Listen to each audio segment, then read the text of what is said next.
Demolition is at work. It will never be quite the same again. For almost 100 eventful years, this industry has throbbed at the heart of a small town in Connacht and its hinterland. It has produced a world-famous product and employed generations of skilled workers.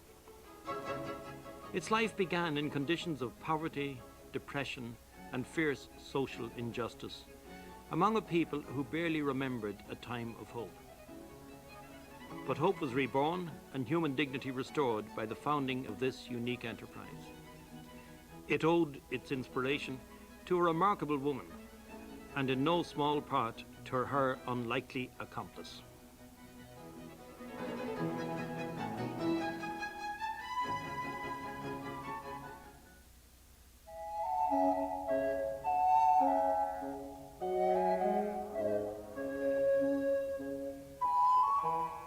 Our story begins here in North Mayo, a landscape rich in history and picturesque beyond the ordinary, but well below the ordinary in the poverty of its earth and the wretchedness of its people in those terrible decades before the turn of the 20th century.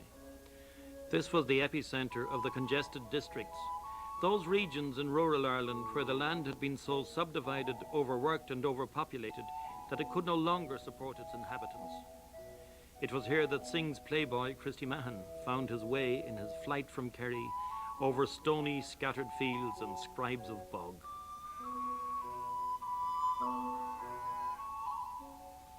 This was the rural slum of George Moore's stories in the untilled field. The people lived on the bogs and mountainsides in one-room hovels, which also housed their pigs or poultry, if they were so well off. There were no chimneys or windows. The dung heaps stood within feet of the doors. This black and white film, shot by the famous Jesuit photographer Father Brown in the 1940s, attempts to reconstruct some of the conditions which met Mother Arsenius Murrah Bernard when she came here with her companion nuns in 1891. As a sister of charity, she had already worked at the convent of nearby Ballahaddereen, where she had been a most energetic rectress.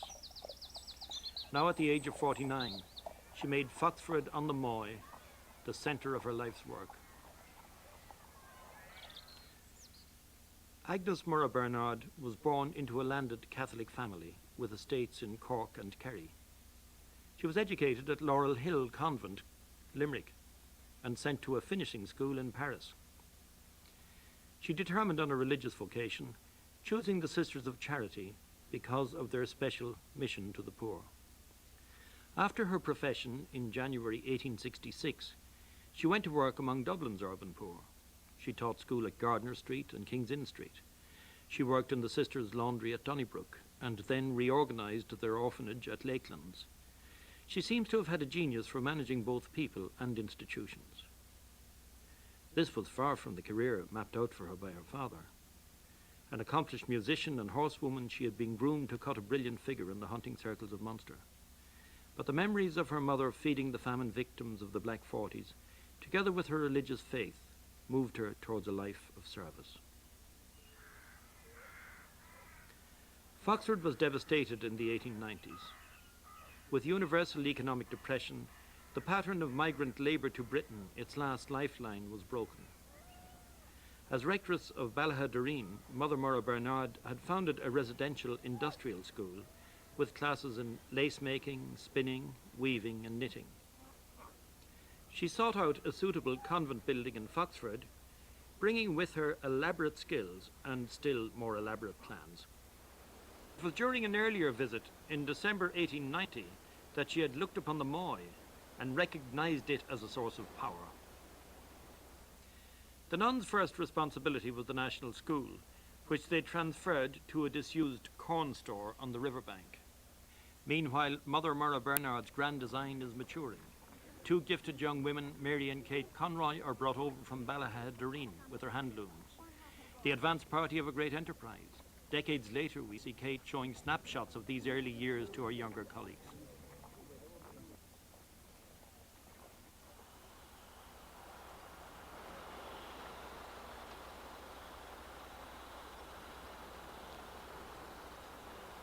Earlier still, in March 1891, Mother Murrah Bernard had been busily researching the woolen industry. She visits a woolen mill at Colooney. She contacts Michael Davitt, leader of the Land League, for support. He refers her to Peter White of the Irish Woolen Mills, Dublin, who in turn refers her to John Charles Smith of Caledon, County Tyrone, whom he describes as the most practical man in Ireland.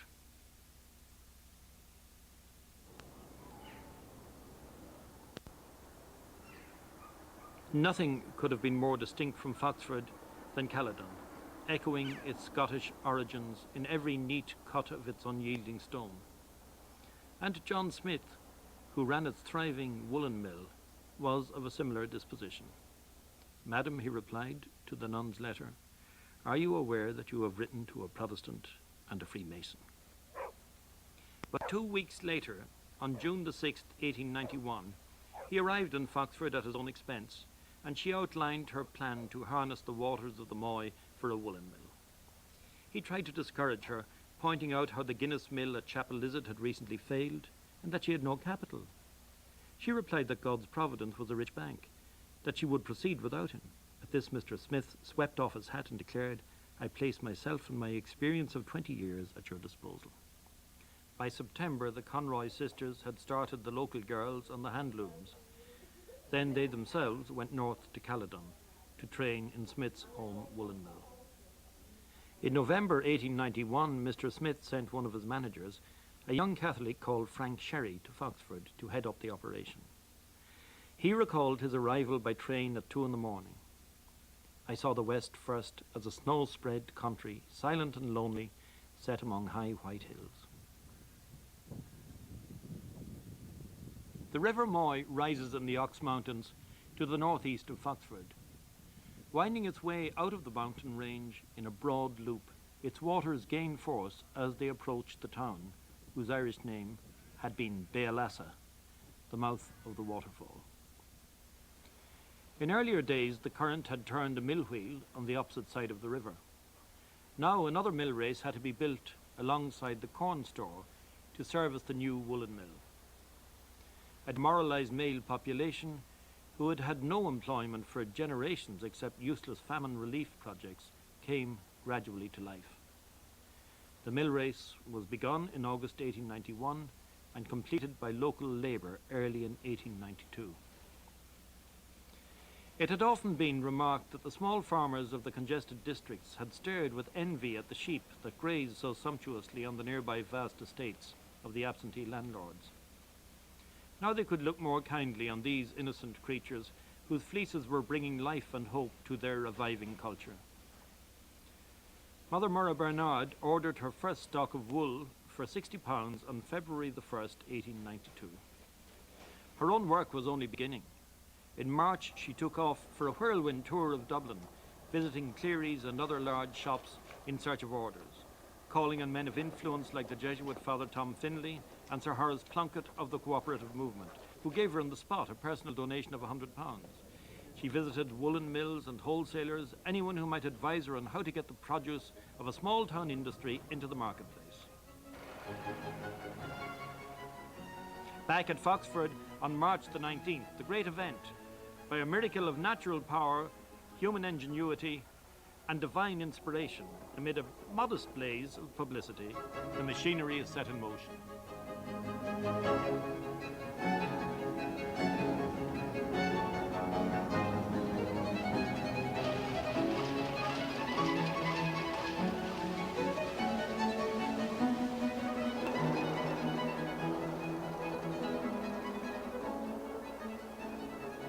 At 6 a.m. on April the 25th, 1892, exactly 1 year after the arrival of Mother Murrah Bernard in Foxford, the factory bell rang and the first workers, 20 in number, clocked in for work.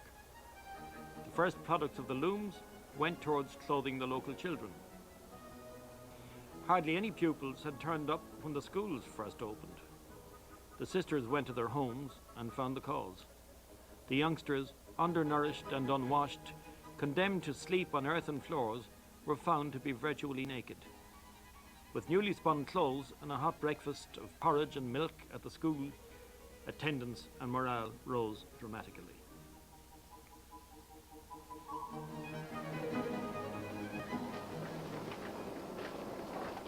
The official opening was attended by Mother Murragh Bernard's good friends, John Charles Smith, Sir Horace Plunkett, Charles Kennedy and Peter White, who gave an immediate order for 500 pairs of blankets. Meanwhile, the mills rolled on. The workforce, confident in its future, grew in skill and number, producing an ever more varied and sophisticated product.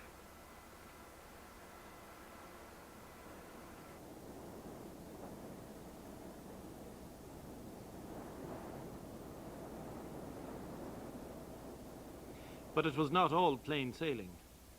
The force of the water in the mill race was proving insufficient to drive the turbine on which the factory depended for its power.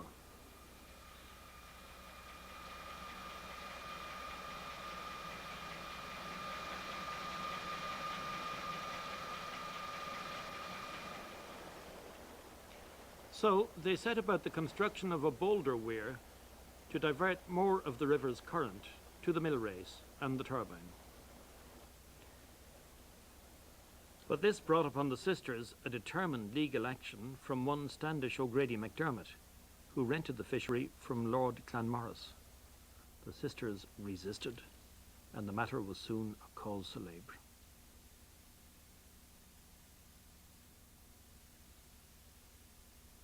Some of the headlines have a familiar ring, even today. Indeed, especially today. But when Mother Murragh Bernard resigned herself to dismantling the boulder weir, she met with spirited opposition from an unexpected quarter. The local workmen, after a year of secure employment, refused to put their livelihood at risk. Their letters saying so became part of the newspaper controversy. William Devaney wrote, Reverend Mother, I am very sorry that I cannot do what you ask me. That is to see and get men to remove the boulder weir out of the river. I would not be the means of stopping the work of the mill, which has given so much employment to the people of this district, and who, if out of employment, would be starving, as they were before it started. I am, Reverend Mother, your obedient servant, William Devaney. Do we get the feeling of a defence being shrewdly orchestrated as the passions of the common people in the county of Michael Davitt rise up against the lords of land and water? Here, again in the Freeman's Journal, are the words of Michael Gahan. Dear Reverend Mother, I am sorry to refuse you in giving you any assistance in removing the stones out of the river, as I know the closing of the mill would be the means of starvation amongst the labouring class of the town. Besides, I don't consider the stones any obstruction to the passage of the fish. Respectfully yours, Michael Gahan. John Charles Smith hits out from his stronghold in Caledon. The technical mills at Foxford are standing because there has been months of haggling and jaggling over a question of water and fish that could have been fixed up in an hour's common sense talk. But so it is in this most distressful country when anyone is found with courage enough to try any industry except porter, whisky or bacon. There is sure to be a hitch and opposition and generally a severe loss. The real solution was found. They blasted a channel in the river rock alongside the mill. The Moy current was thus diverted into a deeper channel with a massive increase of power. So the Freeman's Journal of November the 16th, 1893 could rejoice in the opening of the new mill race and in the courage, grit and patriotism of the good Sisters of Charity.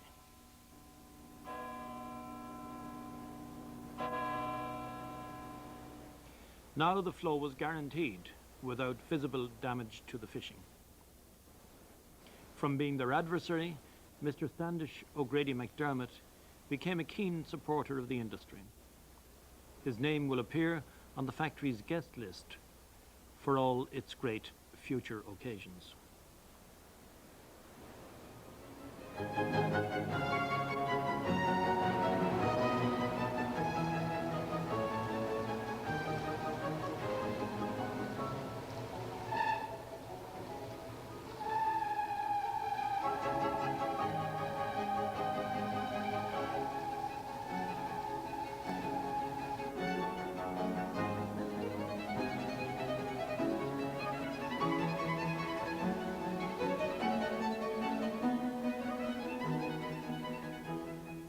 names of Sir Horace Plunkett, Peter White and John Charles Smith appear on the first page of the Visitor's Book, opened in 1892.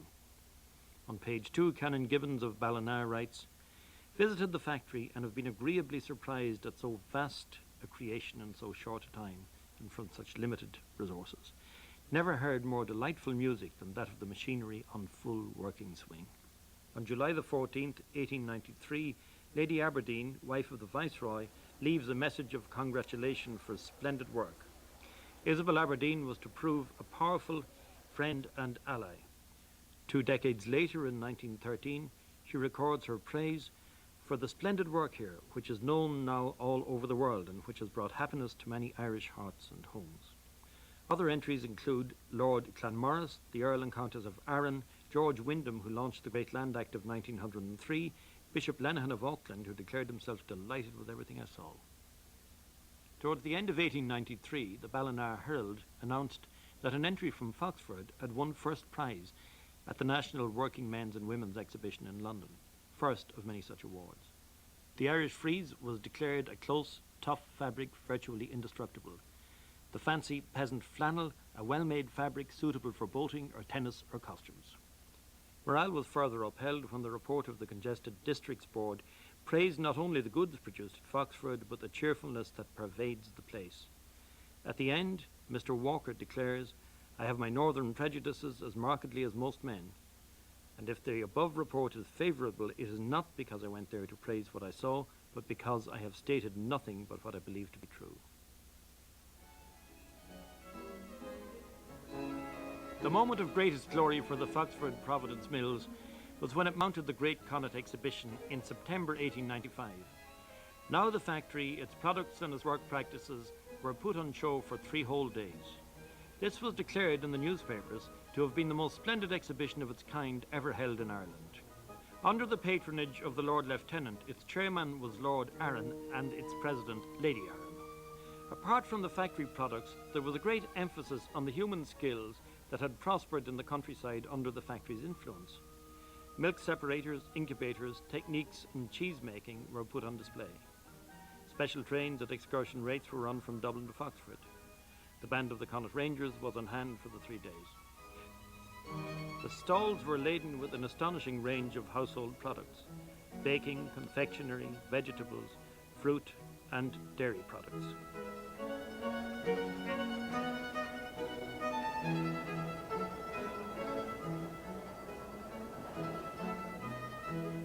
Children from the convent school displayed their mastery of the spinning wheel as ladies of influence and men of power moved among the exhibits. The official opening caught the imagination of the newspaper world, giving the event nationwide celebrity. A glance at the list of patrons and supporters gives one an idea of the organisers' entrepreneurship. It includes the Lord Mayor of Dublin, the Lord Chancellor of Ireland and Lady Ashburn, and really everyone that was anyone. The great Dublin shops, Cleary's, Switzer's, Arnott's and Brown Thomas's were represented. Gifts of fruit, confectionery and poultry were received from all over the country.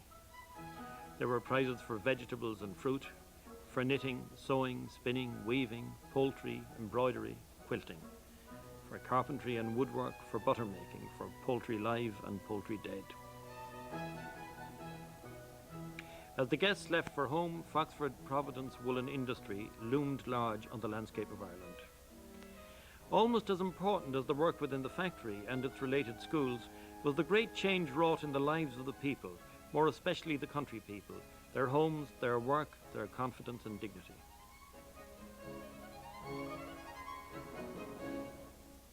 Poultry rearing and egg production became a new and vital element in the local economy. The clearing of the manure heaps from the doors of nearly every cottage in the Foxford district set an example for the entire region. The Connaught Telegraph gave a list of prizes for those who had replaced manure heaps at their front door by a garden or a clean street. Pat Gallagher received 19 orchard trees, Widow Madden 10 gooseberry trees, and so on. In all, 253 awards are published. Triumph, however, was soon followed by sadness. Mother Murragh Bernard's simple account of it could hardly be more bleak. A heavy cross to bear. Our valued friend, Mr. John Charles Smith of Caledon, was smitten down and died on the 24th of January. A cold turned to congestion of the lungs and of the brain, and almost before we knew it, he was gone. The loss he was to us we cannot tell, always ready to come, to advise, to give practical help. Over 20 times he had made the journey to Foxford, the last to the exhibition, which had been the outcome of his great anxiety to foster the work that he had watched over since its birth. Mother Murrah Bernard faced her future with the words, "Providence had sent us Mr. Smith. Now he was taken from us, and we were to stand alone." Orange and green, the coloured wools spread out in the factory he had helped to found, symbolised the range and generosity of his patriotism. The religious emblems which inspired the work of its founder strike no discordant note with the depth and breadth of his commitment, the richness of his memory. In the Irish Homestead, a full editorial, probably written by A.E. George Russell himself, ranked his work for Foxford foremost among his achievements. For ourselves, we regard the death of a man like Mr. Smith as a national loss. He was of those who, without ostentation, by silent, practical devotion to the promotion of a great industry, built up the nation's fortunes along with their own. He had bridged so many divides in contemporary Ireland, Catholic and Protestant, north and south and west, industrial and pastoral. His devoted employees at Caledon marked his grave with an apt and telling epitaph. "Our life is swifter than a weaver's shuttle."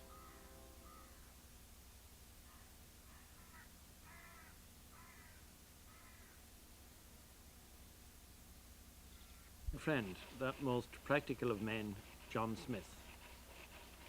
In 1896, 82 women and 30 men in full employment made Foxford a hive of activity.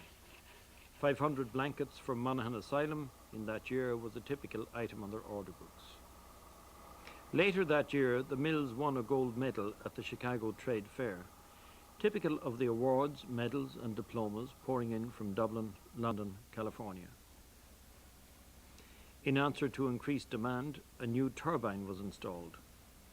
Wool, with all its potentialities for colour, weave, use and design, came in abundance from the farmers. And in return for real money, curiously dispensed after the manner of the time. Borrowing perhaps from a tradition of workers' bands in the north of England, a brass and reed band was inaugurated in 1897. A bandmaster was employed and given part-time work at the mill to supplement his salary.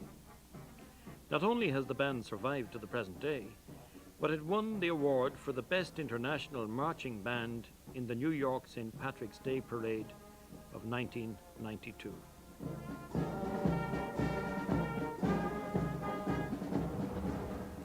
Figures for 1903 record that between 3,000 and 4,000 yards of material were being finished weekly. In that same year, the mills were honoured by a visit from the Lord and Lady Dudley, the same vice-regal couple as make their triumphant journey through the streets of Dublin in James Joyce's Ulysses a year later.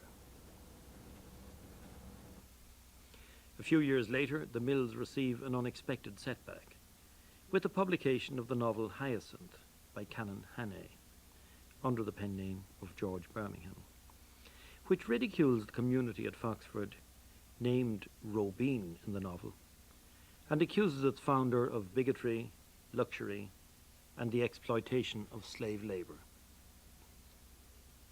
It is still hard to understand why Hannay, normally regarded as a fair-minded man, should have perpetrated such an obvious libel. The strongest comment on the Reverend Mother that can be found in the records is by one of her later designers, Jack Dorr, who characterized her rule as one of benevolent severity. Her personal regimen was Lenten in its frugality. Meat, eggs, butter and sweets were excluded from her diet. She did not lack defenders in the Hannay case. The furore was nationwide. Most trenchant, perhaps, is the witness of Father Michael MacDonald of Westport in the Mayo News of June the 30th, 1906. At the end of a detailed refutation of the novel's charges, he ends, "I have stated the facts, and like all truths, they need no embellishment. Where now is the white slavery, the starvation wages, the gorgeous palatial convent? And what is to be thought of a clergyman that published such calumnies? Or is further evidence needed to prove that he insidiously endeavoured?" Hardly had the Hannay controversy died down when another black cloud darkened the fabric of their day.